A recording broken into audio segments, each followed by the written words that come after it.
পবিত্র কুরআনুল কারীম থেকে আমি আয়াত তেলাওয়াত করেছি সূরাতুল হুজরাত 10 নম্বর 11 নম্বর 12 নম্বর আয়াতে কারিমে আল্লাহ পাক রব্বুল আলামিন বলেন, ইন্নামাল মুমিনুনা ইখওয়া, নিশ্চয় মুমিনগণ হলো পরস্পর ভাই ভাই।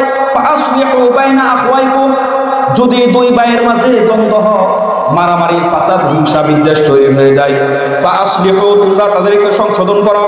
ওয়াত্তাকুল্লাহ, এবং আল্লাহ তাআলাকে ভয় করো। লাআল্লাকুম তুরহামুন, যাতে করে আল্লাহ তাআলা তোমাদের উপর রহমত বর্ষণ করতে পারেন। আল্লাহর রাসূল সাল্লাল্লাহু আলাইহি ওয়াসাল্লাম বলেন, আল মুসলিমু আখুল মুসলিম, মুসলমান হলো পরস্পর ভাই ভাই।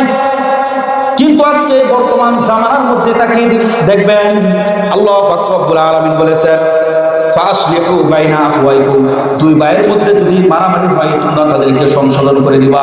কিন্তু আজকে বর্তমান জামানার মধ্যে দুই ভাই যদি মারামারি করে, দুই ভাইয়ের মধ্যে যদি ঝগড়া বিবাদ ফাসাদ তৈরি হয়, তৃতীয় আরেকটা পক্ষ এসে ছোট ভাইকে বলে, কি শুনলাম তোমার বড় ভাই জানি তোমার নামে মামলা দেবে।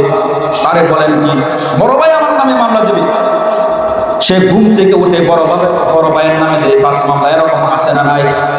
বর্তমান জামানার মধ্যে এরকম কিছু লোক আছে, এক ভাইয়ের কথা আরেক ভাইয়ের এরকম মিথ্যাচার তৈরি করে, দুই ভাইয়ের মধ্যে এরকম ফাটল তৈরি করে দেখা যায় ভাইয়ের সম্পর্ক 10 বছর 15 বছর 20 বছর হয়ে যায়, ওই ভাইয়ের সাথে কথা বলে না।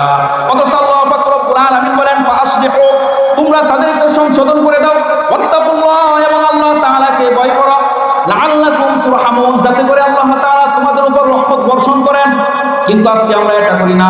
যদি ভাই দ্বন্দ্ব যদি তৈরি হয়, আমরা আরো তাদেরকে উল্টা উপদেশ দিয়ে তাদের ভাইয়ের ভ্রাতৃত্বটা সম্পর্ককে আমরা এটা ছিন্ন করে দেই। এজন্য কোরআনের দিকে ফিরে আসেন। সূরাতুল হুজরাত, এই আয়াতগুলো যদি কোনো সমাজের মধ্যে প্রতিষ্ঠিত হয়ে যায়, কোনো গ্রামের মধ্যে, কোনো শহরের মধ্যে, কোন এলাকায় যদি এই 10টি আয়াতের উপর আমল শুরু হয়ে যায়, আল্লাহ পাক রব্বুল আলামিন ওই এলাকাটাকে আলোকিত করে দিবেন। পরে আয়াতে আল্লাহ পাক রব্বুল আলামিন বলেন, ইয়া আইয়ুহাল্লাযীনা আমানু, হে ঈমানদারেরা, লা ইয়াসখর কওমুম মিন কওমিন আসা আইয়াকুনু খায়রাম মিনহুম, হে ঈমানদারেরা, তোমরা এক সম্প্রদায় আরেক সম্প্রদায়কে নিয়ে উপহাস করো না, এক সম্প্রদায় আরেক সম্প্রদায়কে নিয়ে ঠাট্টা বিদ্রুপ করো না, এক মহিলা আরেক মহিলাকে নিয়ে উপহাস করো না, এক বংশ আরেক বংশকে নিয়ে উপহাস করো না। কিন্তু বর্তমান জামানার মধ্যে কিছু লোক দেখবেন কথায় কথায় বলে, আমাদের বংশ ইশারা। এটা তোমার একটা বংশ হইল নাকি? তোমার বাপ দাদা মাছ বেচা জালগিরি করে বড় হয়েছে, আর আমাদের বাপ দাদা পূর্বপুরুষী ধনী, আমার বংশ ইশারা। আল্লাহ পাক রব্বুল আলামিন বলেন, বংশকে উপর করা যাবে না, বংশ নিয়ে গৌরব করা যাবে না। পরে আয়াতে আল্লাহ পাক রব্বুল আলামিন বলেন, ওয়ালা তালমিজু আনফুসাকুম, তোমরা তোমাদের নিজেদের মধ্যে দোষ তালাশ করো না। কিন্তু বর্তমান জামানার মধ্যে দেখা যায় আজকে আমরা একজন আরেকজনের দোষ তালাশটা বেশি করি। আল্লাহ পাক রব্বুল আলামিন বলেন, ওয়ালা তালমিজু আনফুসাকুম, তোমরা নিজেদের মধ্যে দোষ তালাশ করো না। কিন্তু আজকে আমরা দোকানে বসলে অমুকের এই সমস্যা, অমুকে নামাজ পড়লে কি হবে, তার ঈমান ঠিক আছে কিনা, অমুকের এই বেজাল, অমুক হুজুরের ওই সমস্যা, অমুক হুজুরে কিসের জন্য ভুল টুপি দেয়, অমুক হুজুর কিসের জন্য সাদা টুপি দেয়, অমুক হুজুর কিসের জন্য সবুজ টুপি দেয়। এই বিভিন্ন সমালোচনা করে আমাদের জীবনের যত আমল ছিল সব আমরা বরবাদ করে দিয়েছি।